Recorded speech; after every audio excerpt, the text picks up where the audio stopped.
Адамдар тағдырды іздейді, тағдыр адамдарды. Чыңгыз Айтматов.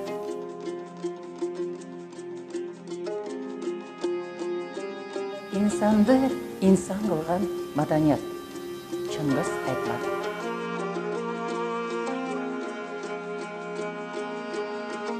Ата мекенді алып кету мүмкін емес.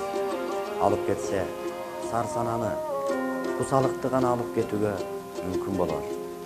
Егер ата жұрт деген баштықтай сүйреп, өзің менен қошала жүре тұрған нерсе болса, анда аның басы соқыр тиынға да тұрғас эле.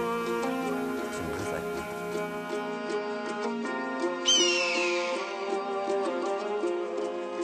Аялдың назиктиги менен улуулугу, адамгерчилик этикасы, коом канчалык жаңыланып өзгөрүлсө да сакталууга тийиш. Чыңгыз Айтматов.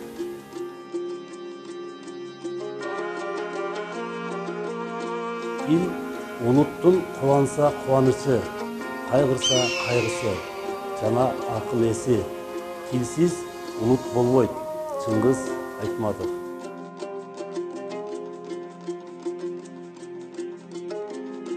Дос кыйынчылыктарда билинет дешет. Менимче бактылуу кезинде да билинет. Чыңгыз Айтматов.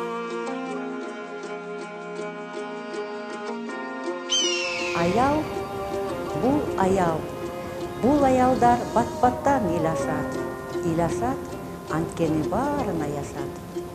Чыңгыз Төрөкулович Айтматов.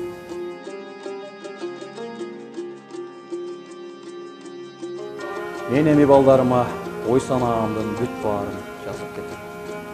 Качандыр бир кезде балдарымдын пейилинен кайра жаралам. Чыңгыз Айтматов.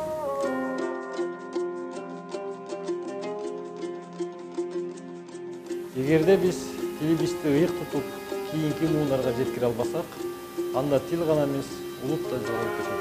Чыңгыз Айтматов.